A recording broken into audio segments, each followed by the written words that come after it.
What's up? So we're now in Maui. We got into a new Airbnb last night, as you saw in the last vlog, actually, a little bit. So let's start with a tour of the Airbnb. It's really sick.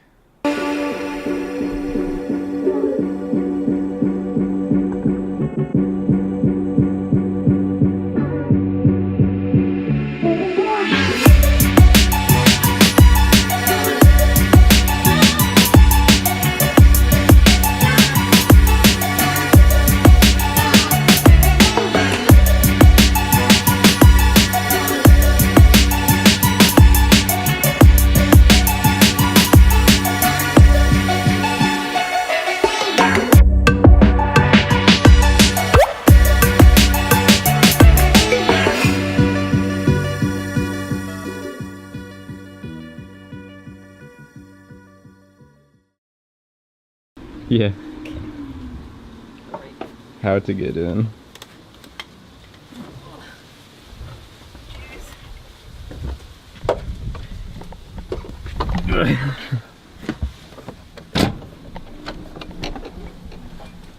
There's my knee, there's part of the frame.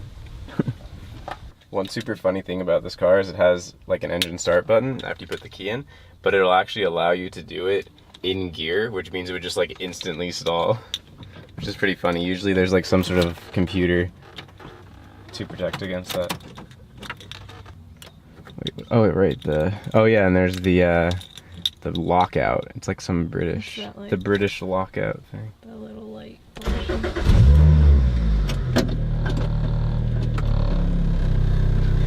I wonder if the microphone is picking up all the rumbles and shakes. Pull up for reverse, all the way left.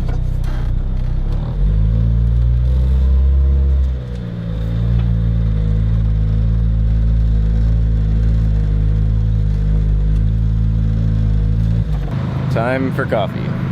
Yes.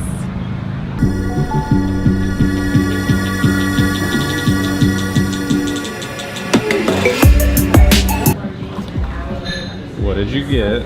I'm not really sure. It was like Coconut. honey coconut something.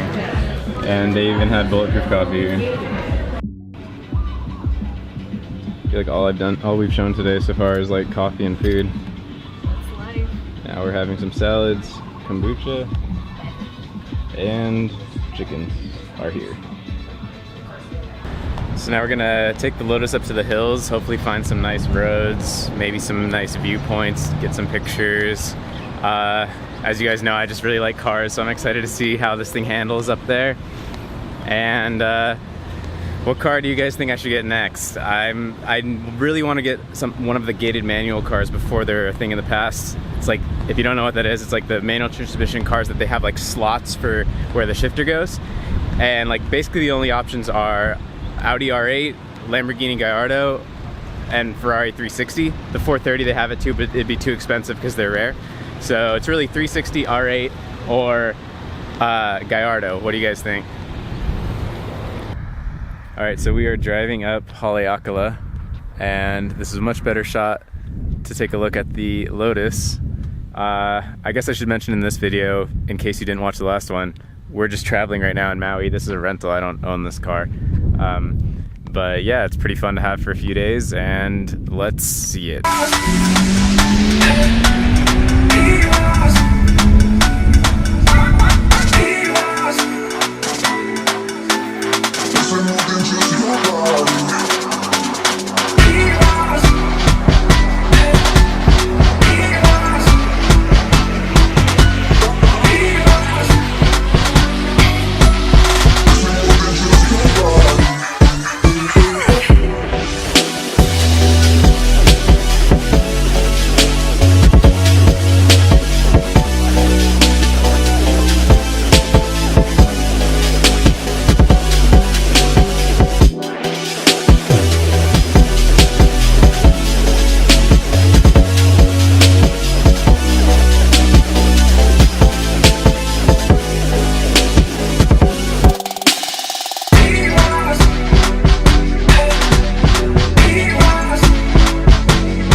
So this is like the road up to Haleakala.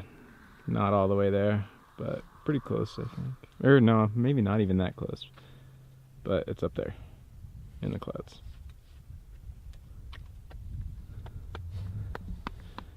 We are staying somewhere over here.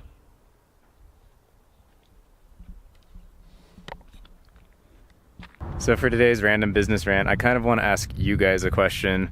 Like, if you're on this journey or you're starting it, what is your real reason or goal for doing it? Like, is it to get super rich? And if it is, why? Like, what is it that you're actually trying to do? And what's your real reason behind it? Like, because I think it's just really easy to just get caught up in like a random goal and not even think about what it is about that goal you're actually trying to get, right? And it's like, why bother? So yeah, I'm just wondering, like, so, you know, leave all your answers down there, obviously, is like, what is your real reasoning behind wanting to start a business, or what? Like, is it just sort of, is it like, yeah, is it like family? Is it like free time? Is it like ego? Is it to travel? Yeah. Or is it luxurious things? Is it to show off? Is it to like prove something to your family? Is it like what's the core of what you're really trying to do? Because I think it just gives you a lot of clarity about like what you really want. And it also motivates you, because if you lose track of why you're doing it, it's really easy to just get lost and like kind of give up if you don't have that clear goal and reason of what you're trying to accomplish. So for my answer to that question, it's actually really shifted over time, which I think will happen to a lot of people as you sort of level up through entrepreneurship. Like for me, just starting out, it was honestly, like I mentioned before, that I was just like flipping things off Craigslist on eBay, and I just saw it as like, whoa, I can like make money.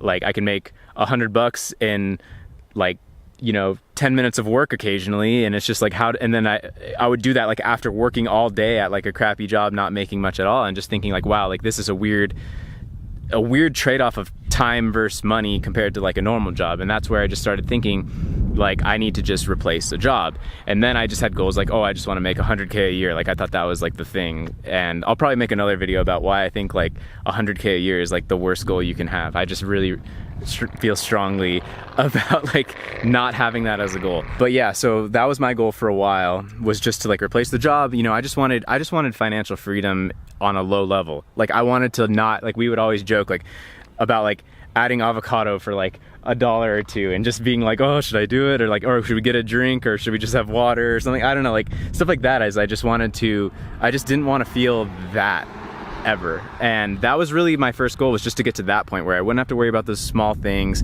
and not be trading time for money. But the thing is when you realize that you can avoid things where you're trading time for money, you realize scale, right? And it's like, so if you can do something that's fairly hands-off, and I don't mean hands-off as in like passive income, I just mean hands-off as in you're not like going to a job for an hourly rate, you know, you're flipping things, you're buying things, or you're selling things, or whatever you're doing, some sort of business. Like you could have 1 customer, or 10 customers, 100 customers, right?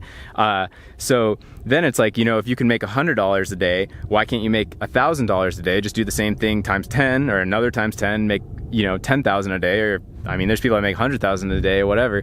But so once you sort of like hit those milestones, I think you level up your goal. And now I'm still trying to figure out like my longer term goal, but now it's definitely to make much more money than my original goal was. And that's because I think you can, you know, I want to be able to like do things in the world and create things and things that I just want to see. Like maybe I'll just start some business or organization just because I want it, you know, like it's kind of like a selfish thing, but it's also to help the world and just, you know, kind of have a legacy and things like that. And that's part of the reason why I've started to branch out into like YouTube even, because I think long term, like to have that leverage of having, you know, people that are into what you're doing, and then you can like, you know, like I mentioned before, is like, I don't know what I might be doing in 5 years that it will be really cool to have a whole bunch of audience for. And so, you know, I just think that as you sort of level up, like I was saying, you can set bigger and bigger goals, because you realize like, why not? Because if you can make 100 a day, you can make 1,000 a day. It's like not that different in a way, right? It's like, you're just like, if you can sell 10 things a day, why can't you sell 100 things a day? It's much different than like, you know, like I originally thought I was going through medical school. That was the route I was on. And, you know, you might end up making 100, 200, whatever, $1,000 a year, but it's like, but what are your chances of 5xing your income? It just doesn't happen overnight. But, you know, with owning a business, it really is possible. And I don't mean like, and I don't want that to sound like, you know, all the bullshit that's out there about how easy it is to like just make crazy money in 5 minutes. But what I mean is, it is very possible to like double your business in 6 months or in a year, especially with the internet and just like scale and being able to reach so many people. So there's just crazy stuff that's possible. So my goals have leveled up, and I'm still trying to figure out what that like real long-term, like lifelong sort of like mission goal is. That's tough. But yeah, like I said, at first it was just financial freedom, time freedom. I wanted to be able to travel, not be tied. I wanted to be able to, you know, go visit our families or whatever and not have to be like, oh, well, I can't get the days. And I just hated that. Like I couldn't foresee my life being like that. And I my whole life, I just never really knew what I was gonna do. Like, not to sound cocky, but I've always been like, there's been a lot of things I've been good at in my whole life, and a lot of things I've been really interested in at, but I've always had a super hard time figuring out like what I was gonna do. It was like my problem for years and years. So now it's just like with entrepreneurship, I can do something different. And so, yeah, that's kind of my thing. But what's yours? And would you like to have a turn? Just like, what's your goal, like sort of financially, and I mean, or even broader? I guess it's the financial freedom. I guess what inspired me was like I grew up kind of not on the wealthy side at all. My family, my mom had to like work at Burger King while we rented a 1-bedroom, and I didn't speak English, so it was English is my second language, if you guys didn't know that. But so like that kind of inspired me to just try to have financial freedom to be able to visit my parents now that we live in LA, like kind of whenever we want, or just be able to like help every time I go home, be the one to pick up the check. You know, I just feel like my parents did a lot for me, so I think I want to do the same for them back. And also not worrying about a stupid sandwich that's like $12 and adding avocado for an extra $1, because I know like $13 kind of hurts when you're like a student or you're working and you're not making enough for like what you want, you know. I don't know how people do it with like working and drinking during the weekends. I just feel like alcohol costs so much. So like, I don't know. I feel weird. That makes it sound like we drink a lot. No, I don't. I actually don't drink at all. If anybody a lot cares. of people waste a lot of money on that. I don't drink at all for health reasons and because I just don't like it. So, but yeah, that's one thing that my goal is to have financial freedom and be able to do stuff like going out and going to Hawaii. Well, not every day, but yeah, just being able to go out and explore things that cost money. Everything costs money. So it's nice to just have the financial freedom to not worry about that. Money is important. Yeah. I think I ignored it for too long. Yeah. I thought money was evil for a long time. Or like how people say like, oh, you don't need money to be happy. Like, I disagree with that. You do. At least like... this world just operates on money, whether you like it or not. It just does. Even like trying to come out here, you know, it costed us money to be here. And right. even though this is really cool, like we did spend a lot, and it's the same thing for anything. So I think money does bring a little bit of happiness. It definitely helps. Yeah, I mean, it doesn't buy happiness, but it allows you to do it allows you to explore what will really make you happy. And maybe that's not working at all. Maybe that's, you know, working on your craft that doesn't make a lot of money, but you have some sort of income, some other sort of income that is allowing you the freedom to like create quilts or whatever. Like, you know, it's just like maybe your passion. Make pillows. Yeah, make pillows, right? That was like that's always my example. So it's like maybe your passion is to make pillows, but like you have some like Amazon business or some, you know, whatever you work out, and like that allows you the freedom to like, you know, like hike all day or whatever it is, you know. And like, so money is important, and I mean, I think it is. Do you think it is? So we're about to head to dinner, so pretty much wrapping up here. I want to give some final thoughts on the Lotus because we have to return it tomorrow night, and I don't think I'm going to shoot a video tomorrow. So yeah, I mean, that thing is crazy. Definitely a ton of fun, but definitely hard to... something I'm not sure I would daily drive, but for the whole like Turo business, like I mentioned in the last one, like buying fun cars with the intention to rent them out for a few days to cover it. It could be an interesting one for that, I think, because it's a lot of fun for the money, for sure. Like, it's pretty fast. I think this one's like tuned, so I don't know exactly like the whole story, but it's quick and it's fun. It's really fun, but it's just weird without the power steering, and like, you know, it's just super like rattly and buzzy, and like you're just, it's just not a normal car, but super fun. I'm definitely a fan. What do you think about the Lotus? Should we get one? I don't know. No. No? No. Yeah. I mean, Porsche is the best, in my Maybe opinion. I'll come out with my review on sitting in the passenger seat. Oh yeah, Jessica had this idea of doing a car YouTube channel of reviewing the passenger seats. I thought it was the funniest idea ever, because there's always like car YouTubers like reviewing the car, so it's like she could just be like, ooh, like this one's comfortable. I don't know, And it'd the be like, vents work. And yeah, the way like the convertible set up your the head air is conditioning. simpler, Yeah. The buttons are easy to reach. I think it'd be funny. The glove box is big. Yeah. There's enough room in your legs for your purse. Stuff like that. All right, so we're gonna peace out. So hope you liked today's video. Definitely follow me on Instagram, because anytime I'm not vlogging, I'm pretty much doing Insta stories. So it's at Matt Loberstein. And yeah, subscribe here because a lot more is coming. So thanks. Idol's got